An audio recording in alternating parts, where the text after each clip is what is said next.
তো হ্যালো বন্ধুরা, তোমরা সবাই কেমন আছো? আজকে ব্লগ হচ্ছে এলোমেলো ব্লগ। আমি বসে বসে ভাবছিলাম আজ কি করা যায়, কিছু বুঝতে পারছিলাম। তারপরে বলেছে আইডিয়া, তোমাদের সঙ্গে কিছু শেয়ার করা যাক। তারপর দেখছো সব এই নিঠেল্লা গালা সব পড়ে পড়ে কি করছে, সব পড়ে পড়ে খারাপ হয়ে যাচ্ছে, না কোনো কাজে লাগছে, না কোনো আমাদেরকে কোনো ফল দিচ্ছে।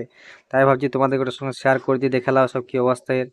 রেখেও দেখে এলো ভাই, 1 বছর থেকে পুরো ওকে খয়েন দয়ে একাকার করে দিচ্ছি, না কোনো ফল আসছে না কোনো কিছু করছে, বাস যেখানে সব সেখানে খেয়ে যাচ্ছে, বাস কুঁড়ে মেগড়ি সব।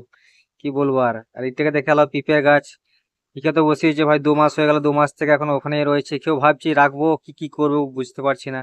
আর একে তো ভাই আমি চিনি না, তোমরা যদি বলে যে এটা কি জিনিসটা তোমরা কমেন্টে বলে দিয়ে এটা কি ফুলের গাছ।